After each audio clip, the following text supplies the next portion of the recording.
Thanks for being with us on AM Agenda. With me now, Kelly O'Dwyer and Labor's Nick Champion.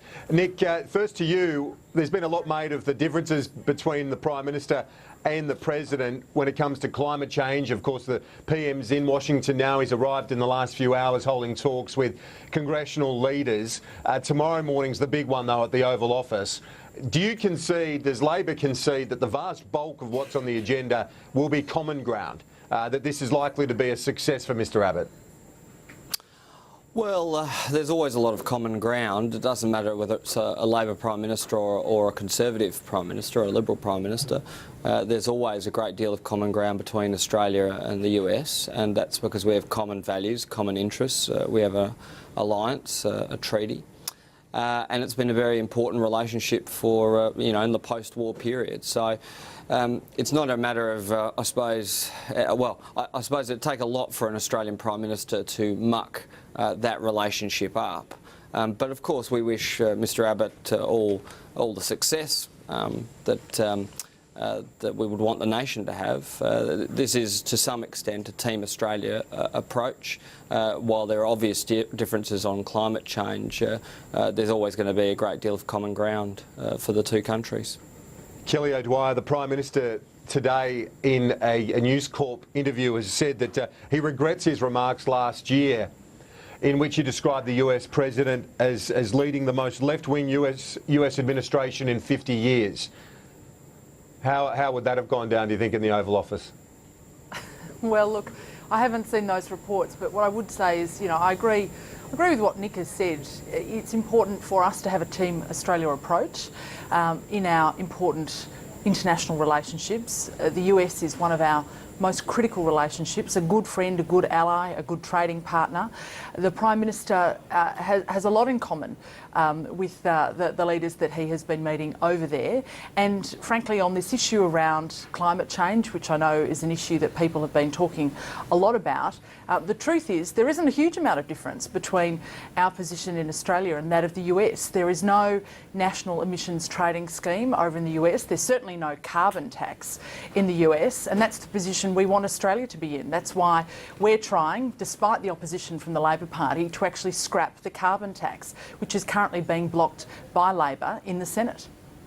Nick Champion, is it true that a lot of the heavy lifting, to put it in that way, in the US is being done by the shale gas revolution that we're seeing in the United States, and that's something that the gas expansion, which is being blocked and opposed here by many, certainly the Greens are opposed to it. Do you think that that is helping Obama in lifting the targets because you've got that increased use of gas? It's going to happen anyway. Well, I was up in Moomba the other day with Origin Energy, so there's certainly gas exploration and the ability to access gas is almost certainly a big part of the world's energy solution. But there's also been important innovations in the US in wind and in other renewable energy. You've got Warren Buffett, one of the biggest investors in the United States, making massive investments in renewable energy. And you've also got California, which is the 8th biggest economy in the world. And last time I looked, California was in America, and that has a cap and trade scheme not dissimilar to our very own much maligned carbon price. So I think Kelly's got a bit of a jaundiced view when she looks to the US. She's not looking at. There was a report the other day that those economies which do have a cap and trade scheme have all grown since it's been put in. So there's plenty of evidence out of the US that they're headed down a direction to deal with global warming. It's the same in China, the same in Europe, the same in New Zealand. We now see all of our significant competitors, trading partners and allies moving in a singular direction.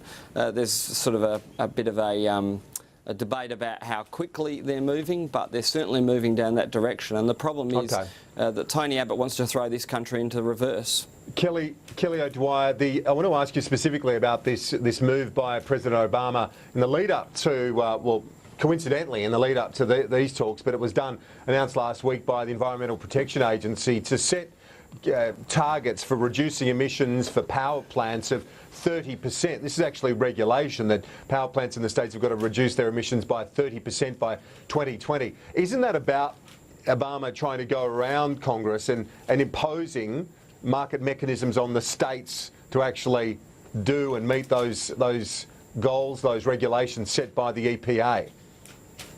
Well, with the very greatest of respect to the President, and without getting into too much commentary on their domestic policy, what I would say is this: it's very easy to set targets and it's very different to actually be able to implement them. It's very easy to talk and it's very difficult to deliver. We've heard a lot of talk about people reducing their emissions. In Australia, that is exactly what we're doing through our direct action plan. We're reducing our emissions and we have got a plan in order to deliver that. We don't need a carbon tax to do that, as much as Nick wants to talk about the fact that, you know, in some parts of America there are different sorts of schemes. There's not one national scheme. We are very different to the rest of the world in what we're doing here, which ultimately has a direct impact on business, which has a direct impact on our economy. That's why we want to get rid of the carbon tax, and that's why we're working hard to do that. And again, all I can say is that we are being blocked by the Labor Party in the Senate, and we ask them to get out of the way. The Australian people have spoken, and we want to make sure that we are in step with the rest of the world, not ahead of the rest of the world, doing things that the rest of the world simply isn't doing. Let's move on, and before we get on to other matters beyond the visit, I want to show our viewers this image that was tweeted to Hugh Jackman's 4.1 million followers on Twitter. A photograph of the Prime Minister there having a workout alongside the Wolverine in New York. And then this is the Daily Telegraph front page as well, the Malibu. This is going to be the gift to President Obama.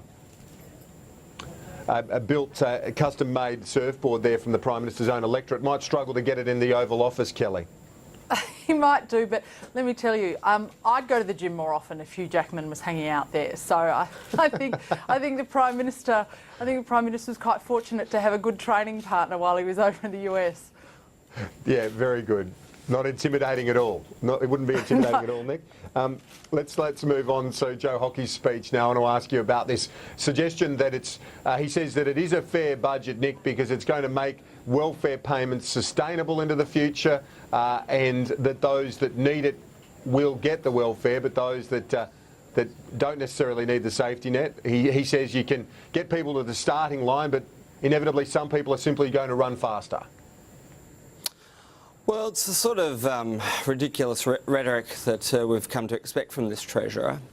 He sort of claims to defend cleaners, cleaners, teachers and nurses, you know, these ordinary people who are sort of paying their taxes, but at the very same time, they're the people who are going to be paying his GP tax. They're the people who are going to be paying his cascading co-payment every time they access GP services.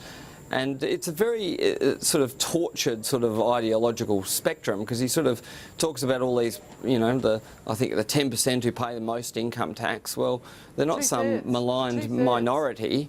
They're not some maligned minority. They're the affluent of the community. That's why we have a progressive income tax. And the people that they pay taxes to support are mainly people like pensioners or those with a disability. So it's sort of a weird world, I think, where you try and make this budget sort of seem like some act of fairness and charity. What it is a very harsh budget which places nearly all the burden on those on low and middle incomes, and it will actually make our country more unfair and more divided, more contrast, if you like, and then we'll have you know, this rhetoric anytime anybody wants to make Australia a fair and decent community, which we've always been. You know, we'll have this sort of, oh, you're a socialist sort of remark. Okay. Well, it's all rhetorical nonsense. Yeah, well, let's get Kelly's response to all of that. Kelly? Well, I think we've heard a lot of verbiage just now from Nick, and you know, give you full marks for trying to keep the Labor scare campaign going on the budget. But let me say this, you know, the speech that the Treasurer delivered last night was a really important speech, because in amongst the scare campaign that Labor's trying to run on the budget were some pretty important salient facts around fairness. He's right to point out 10% of the population pay for 2/3 of all income tax, and only around 45% of our population are paying any income tax at all. Now that has shifted very markedly from what it has been in the past, and that means that the average plumber, the average nurse, you know, that Nick wants to use as an example, is having to work about a month a year in order just to be able to make those payments that are going to other people. Now, we do not say that welfare payments are wrong at all. In fact, far from it. We believe it's critically important to have a strong safety net for the most vulnerable people in our community. But we do ask the question, is everybody who is currently receiving a payment, and when you look at, for instance, people aged over 64, or 65 I should say, people around that pension age, around 70% of the population is receiving some form of pension payment from the government. Now, are all of those people entitled to that payment? You know, it's not wrong to ask that question, and that's what we're doing in the budget. We believe it should be fair for everybody. We believe that it's important to have a sustainable system. No, Has it been left left too late to make this case? It's a month after the budget, and there's already a fairly broad view that it is unfair. Certainly, the polls suggest that. Well, no, it's not too late to make the case. It's actually critically important for our nation that the case is made. Now Labor, you know, unlike in the Hawke years and unlike in the Keating years where they were actually prepared to make some real economic reforms, obviously with the support of the Liberal Party at that particular time, this current Labor Party is irresponsible. We saw that during their 6 years of government with their increased debts and deficits, the interest bill that we're having to pay. Just quickly, we've got to go, Nick, just quickly, very quickly. Well, I mean, what we got there was just another lot of excuses for hacking into pensioners and hacking into working families. It's not good enough, and no amount of rhetorical sort of flowery language will hide that fact. We've got to go. Kelly, Nick, have a good day. Mate. Appreciate it. A quick break on AIM Agenda. Back in just a moment.